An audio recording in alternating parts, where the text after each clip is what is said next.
Good morning dear students. तो इस lecture को हम आगे कंटिन्यू करते हैं। जो हमने लास्ट लेक्चर में experimental study of photoelectric effect को हम कर रहे थे, ठीक है ना, उसी क्रम में ये लेक्चर भी आगे ही चलेगा। वहाँ पर हमने कुछ ऑब्जर्वेशंस फाइंड किए थे, ठीक है ना, कुछ निष्कर्ष प्राप्त किए थे, कुछ आपने फाइंडिंग्स आपको मिली थी। वो फाइंडिंग्स क्या थी, होपफुली आप सबने नोट कर ली होगी और आपको वो समझ में भी आ गई होगी। और अब हम क्या करेंगे, उन्हीं फाइंडिंग्स के आधार पर कुछ कुछ ग्राफ प्राप्त करते हैं, किस प्रकार से आप कुछ राशियों को ग्राफ में किस प्रकार से आप दर्शाओगे। तो सबसे पहले देखो, मैं जो ग्राफ बनाने जा रहा हूँ उसको आप ध्यान से सुनिएगा। हमने ये जो सेटअप बनाया था इसमें हमने क्या इधर नेगेटिव लिया, इधर पॉजिटिव लिया। एक बार के लिए मान लो मैं क्या करूँ, इसको मैं थोड़ा चेंज कर रहा हूँ, आप थोड़ा देखना आराम से, बिल्कुल इत्मीनान से। मैंने इसको क्या कर दिया, ये नेगेटिव और ये पॉजिटिव। और सिचुएशन मान लो यही है, यहाँ लाइट आई सूटेबल फ्रीक्वेंसी की आएगी, यहाँ से इलेक्ट्रॉन इमिट होंगे और वो यहाँ आगे चलेंगे और जब यहाँ पहुँच जाएंगे तो इस पूरे सर्किट में करंट फ्लो होगी, जिसको हम क्या कहेंगे, फोटो करंट। सिचुएशन वही है, फोटो करंट। ये मैंने पॉजिटिव इसलिए किया है कि मान लो आप इस पोटेंशियल को बढ़ा रहे हो, तब क्या होगा, जो इलेक्ट्रॉन यहाँ वो तेजी से यहाँ आएगा, वो तेजी से आएगा तो क्या होगा, करंट का मान बढ़ता जाएगा। करंट का मान क्या होगा, बढ़ता जाएगा। जितनी तेजी से आएगा उतनी तेजी से करंट का मान बढ़ जाएगा। या आप इसको देखो, मैं ग्राफ बना रहा हूँ, उस ग्राफ से आप इस चीज़ को समझिएगा। जैसे मैंने क्या बनाया, ये इधर V है अप्लाइड वोल्टेज और ये इधर आपकी क्या है, फोटो करंट। अब इस ग्राफ को मैं शुरू करूँगा, ये तो मुझे पता चल गया, इस V को बढ़ाऊंगा तो फोटो करंट का मान तो बढ़ना ही बढ़ना है। तो अब ये जो ग्राफ है यहाँ पर आपकी क्या है, V इजिकल टू 0 है। तो मुझे बताइए, क्या V इजिकल टू 0 की स्थिति में इस सर्किट में कुछ करंट होगी? निश्चित रूप से होगी। कैसे होगी कि इस सर्किट में करंट क्यों है, ठीक है ना। चलो उस थोड़ा बात को करेक्ट कर ले, निश्चित रूप से कोई बार रखते हैं, हो सकती है, क्योंकि निश्चित रूप से फिर क्या एक अलग मैसेज चला जाएगा। निश्चित रूप से हम नहीं कहेंगे, हम कहें हो सकती है। और जनरली होती है कि मान लो जैसे आपने लाइट सोर्स यहाँ डाला, यहाँ से कुछ इलेक्ट्रॉन इमिट हुए और आपको पता है कि जो आपतित प्रकाश की जो ऊर्जा है h न्यू इंसिडेंट, वो दो भागों में प्रयुक्त होती है, एक तो फाई में, एक काइनेटिक एनर्जी में। तो कुछ इलेक्ट्रॉन ऐसे होंगे जिनकी काइनेटिक एनर्जी इतनी होगी कि वो यहाँ से यहाँ तक पहुँच जाएंगे, और जब वो यहाँ तक पहुँच जाएंगे तो वो धारा में योगदान देंगे। तो इवन V अगर 0 है तब भी कुछ इलेक्ट्रॉन ऐसे है जो यहाँ पहुँचे हुए हैं, इस कारण से कुछ धारा है। तो अगर इस ग्राफ को मैं शुरू करता हूँ तो ये V इक्वल टू 0 पर I 0 नहीं होगा, इसका कुछ कहीं से कुछ मान होगा, ऊपर से यहाँ से I का कुछ ना कुछ मान होगा। अब आपको पता है जैसे आप बढ़ोगे तो तेजी से पुल होंगे यहाँ से पॉजिटिव पोलैरिटी कारण, तो धारा का मान V के साथ साथ क्या होगा, बढ़ता जाएगा, बढ़ता जाएगा, बढ़ता जाएगा। अब हो सकता है एक स्थिति ऐसी आ जाए जब जितने इलेक्ट्रॉन उत्सर्जित हुए वो सारे के सारे इस V के बढ़ने के साथ साथ यहाँ से यहाँ तक पहुँच जाए, तब धारा का मान क्या हो जाएगा, अधिकतम हो जाएगा। अब अगर मान लो उस स्थिति के बाद आप V को बढ़ाते हो, तब क्या होगा, अब कोई इलेक्ट्रॉन नहीं है तो वो यहाँ तक पहुँचेगा नहीं, तो धारा का मान बदलेगा नहीं।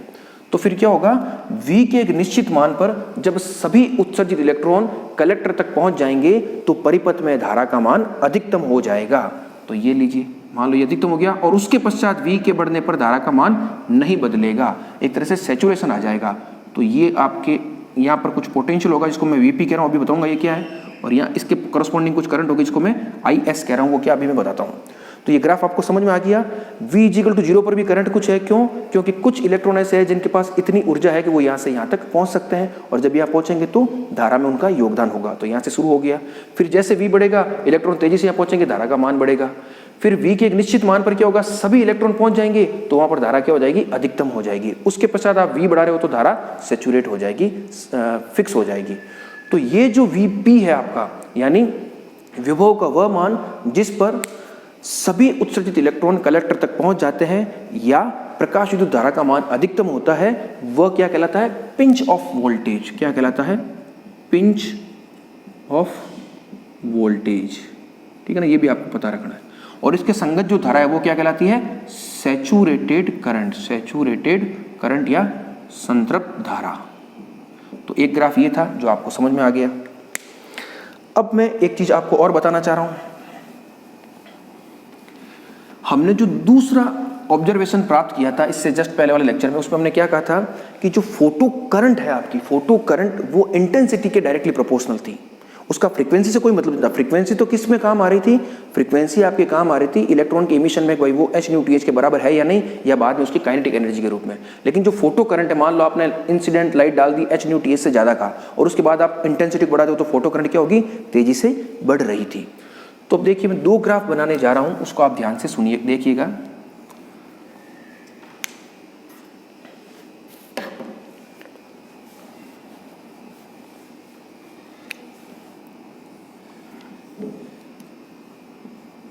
ये इधर I है, ये इधर V है। मैं क्या ले रहा हूं, keeping the frequency of incident light is fix, यानी फ्रीक्वेंसी को मैं चेंज नहीं कर रहा हूं लेकिन तीव्रता को चेंज कर रहा हूं। आपके पास दो स्थितियां लोगे, एक में आपकी तीव्रता I1 होगी और एक में आपकी I2 होगी, और मैं ये मान के चल रहा हूं कि I2 is greater than I1 है, और उन दोनों ही तीव्रताओं के लिए फ्रीक्वेंसी क्या है, फिक्स है। तब फोटो करंट में किस प्रकार का V के साथ चेंज आएगा, तो आपको ये पता है कि हमने जो दूसरा ऑब्जर्वेशन लिखा था उसमें हमने लिखा था फोटो करंट जो होती है इसके डायरेक्टली प्रोपोर्शनल होती है। तो उसमें ग्राफ कैसा बन जाएगा, उसमें देखो इस तरह का ग्राफ बनेगा, आप आराम से देखिए।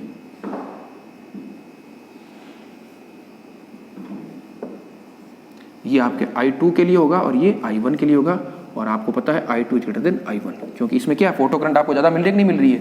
ये आपके I है, इसके कॉरस्पॉन्डिंग IS2 हो जाएगा और इसके कॉरस्पॉन्डिंग IS1 हो जाएगा। ठीक है, तो ये आपको पता चल गया। इसके corresponding pinch of voltage VP1 हो जाएगा, इसके कॉरस्पॉन्डिंग VP2 हो जाएगा। तो ये ग्राफ भी आपको समझ में आ गया हो गया। हमने कंडीशन क्या ली, फ्रीक्वेंसी को फिक्स रखा है, इंटेंसिटी को चेंज किया है। तो आपको पता है इंटेंसिटी, हमने ऑब्जर्वेशन प्राप्त किया है। ये ग्राफ भी ऑब्जर्वेशन के आधार पर है कि इंटेंसिटी बढ़ेगी तो करंट का मान भी क्या होगा, उसके अनुपात में बढ़ जाएगा। तो इस तरह से आपको ग्राफ मिल सकता है। और आप दूसरा केस ये भी ले सकते हो कि इंटेंसिटी को आप क्या कर रहे हो, फिक्स कर रहे हो, और फ्रीक्वेंसी को चेंज कर रहे हो। तो हमने उस ऑब्जर्वेशन देखा था कि फोटो करंट पर फ्रीक्वेंसी का कोई इफेक्ट नहीं पड़ रहा है, तो फिर वो ग्राफ में कोई तरह का परिवर्तन आपको देखने को नहीं मिलेगा। ये ग्राफ आपसे इंपॉर्टेंट है, पूछा जाता है कि फ्रीक्वेंसी को आप फिक्स रख करके इंटेंसिटी को बदलते हो तो आपको किस प्रकार का ग्राफ मिलेगा। तो ये आपके सारी चीजें इसमें जो मैंने इंगित कर रखी है उसको आप आराम से देखिए। इस ग्राफ को जब भी बनाए तो आराम से स्क्रीनशॉट लीजिए, देखिए, चिंतन मनन कीजिए, आपको पता चल जाएगा। तो अब 2 ग्राफ आपको बता दिए, अब एक तीसरे ग्राफ की और चर्चा कर लेते हैं, वो भी वेरी इंपॉर्टेंट है। वो ग्राफ हम क्या करेंगे, वापस ये जो हमने पोटेंशियल जो नीचे अप्लाई किया है, वेरिंग पोटेंशियल, उसकी हम पोलैरिटी को बदल देते हैं। हम क्या कर देते हैं, मान लो अब आप उसको वापस रिवर्स करते हो,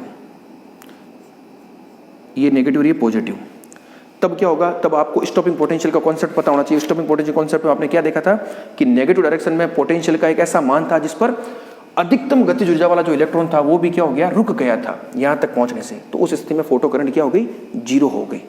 ठीक है, उसको हमने क्या कहा था, स्टॉपिंग पोटेंशियल। तो अब देखो, आप इस ग्राफ को देखना, मैं बता रहा हूं, जो ये आपकी I है, ये V है। आपने जो थोड़ी देर पहले ग्राफ प्राप्त किया था वो कैसा प्राप्त किया था, वो इस प्रकार का प्राप्त किया था, ये इस तरह का, ये V और ये I, पॉजिटिव डायरेक्शन में जब पोटेंशियल अप्लाई कर रहे थे। अब नेगेटिव करोगे तब क्या होगा कि नेगेटिव में, अब स्थिति मान लो यहीं पर है, अब इससे आप क्या करो, इधर आ रहे हो, तो वो क्या हो रहा है, एक तरह से नेगेटिव डायरेक्शन में आप बढ़ रहे हो। डायरेक्शन इधर साइड क्या है, नेगेटिव डायरेक्शन है, इधर क्या है, पॉजिटिव डायरेक्शन है। तो इधर से जब आप इधर की तरफ चलोगे, यानी पोलैरिटी को आप रिवर्स कर दोगे, तब क्या होगा, करंट का मान कम होना शुरू हो जाएगा। क्यों कम होना शुरू हो जाएगा, क्योंकि इलेक्ट्रॉन यहाँ कम पहुंचने लग जाएंगे, क्योंकि उनकी काइनेटिक एनर्जी क्या है, उतनी नहीं है कि वो उस पोटेंशियल के बैरियर को पार कर सके। तो कुछ इलेक्ट्रॉन वहां नहीं पहुंचेंगे, तो करंट का मान क्या होगा, कम होगा। तो इस तरह से ये ग्राफ उल्टा चलेगा, यूं चलते चलते चलते चलते ऐसे आ जाएगा। और मुझे बताइए V इक्वल टू जब 0 होगा तब क्या करंट फ्लो होगी, बिल्कुल होगी। जैसा मैंने पहले बताया, कुछ इलेक्ट्रॉन अभी भी ऐसे होंगे कि उनके पास इतनी गतिज ऊर्जा है कि नेगेटिव डायरेक्शन में पोटेंशियल भी उसको कंपनसेट नहीं कर पा रहा है। ठीक है, अब फिर हम और नेगेटिव डायरेक्शन में इधर और चलेंगे, तब क्या होगा, एक ऐसा V का मान आपको मिलेगा जहां पर अधिकतम गतिज ऊर्जा के साथ जो इलेक्ट्रॉन उत्सर्जित हुआ है वो भी रुक जाएगा। तो ये लीजिए, इस तरह से चलेगा चलेगा चलेगा चलेगा चलेगा, और यहाँ पर कोई V0 मिल जाएगा, यहाँ पर फोटो करंट क्या हो जाएगी, आपकी 0 हो जाएगी। इस ग्राफ को थोड़ा स्पष्ट बना लेना, ठीक है, तो इस तरह से हो जाएगी। ठीक है, तो इस तरह से होगा। तो ये भी ग्राफ है, ये आपका स्टॉपिंग पोटेंशियल दर्शा दिया, V और I में है। V अब प्लस माइनस से कंफ्यूज मत होना, V रहेगा, ठीक है ना, माइनस में बढ़ा सकते हो और प्लस में भी बढ़ा सकते हो। तो ये हो गया। अब इसमें आपको एक चीज और पता रखनी है। अब हम देखो 2 चीजें देखेंगे जो हमने फोर्थ और फिफ्थ कंक्लूजन लिखे थे, स्टॉपिंग पोटेंशियल को एक तो आपतित प्रकाश की आवृत्ति से जोड़ा था और एक स्टॉपिंग पोटेंशियल को आपतित प्रकाश की तीव्रता से जोड़ा था। और हमने निष्कर्ष क्या निकाला था कि जो स्टॉपिंग पोटेंशियल होता है वो आपतित प्रकाश की आवृत्ति पर तो निर्भर करता है, और वो भी समानुपाती रूप में, क्योंकि आपतित प्रकाश की आवृत्ति बढ़ेगी तो गतिज ऊर्जा बढ़ जाएगी उत्सर्जित इलेक्ट्रॉन की। अगर उत्सर्जित इलेक्ट्रॉन की गतिज ऊर्जा बढ़ रही है तो आपको उसको रोकने के लिए नेगेटिव डायरेक्शन में ज्यादा स्टॉपिंग पोटेंशियल चाहिए।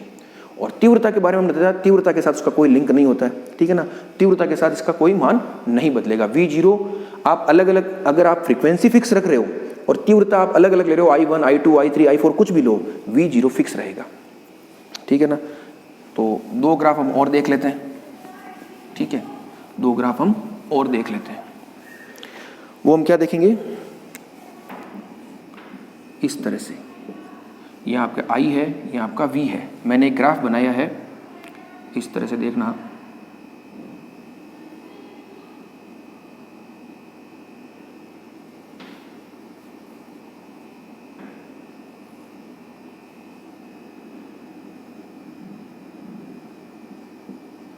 ये ग्राफ किस स्थिति का है, फ्रीक्वेंसी को आप क्या रख रहे हो, फ्रीक्वेंसी को रख रहे हो फिक्स, और इंटेंसिटी आपकी इधर I2 है, इधर I1 है, और I2 is greater than I1 है। तब मैंने आपको पहले बता दिया कि ये तो आपको इधर चेंजेस मिल जाएगा, क्योंकि फोटो करंट जो होती है वो तो तीव्रता पर निर्भर करती है। लेकिन जब आप नेगेटिव डायरेक्शन में जाओगे तो जो V0 आपको मिलेगा, जहां पर फोटो करंट आपको जीरो होगी, तो उस स्थिति में अगर आपकी फ्रीक्वेंसी फिक्स है और तीव्रता कितनी भी, उससे कोई फर्क नहीं पड़ेगा।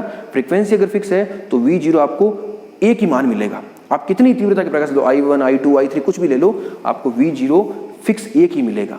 ये हम कंक्लूजन निकाल चुके हैं हमने पूरा, मैंने उस पॉइंट से आपको बताया था कि KE मैक्सिमम जो आपका है वो EV0 के बराबर है, कैसे है वो पूरा बता दिया।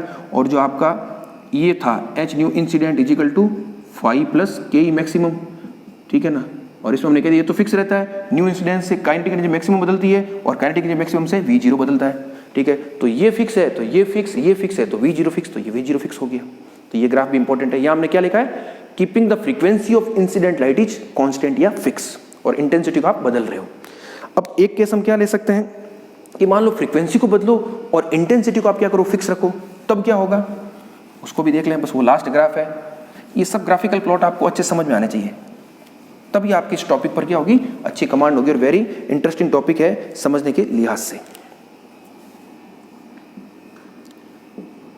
ये I और ये V। अब इधर क्या है मुझे उससे मतलब नहीं है, मैं क्या कह रहा हूं,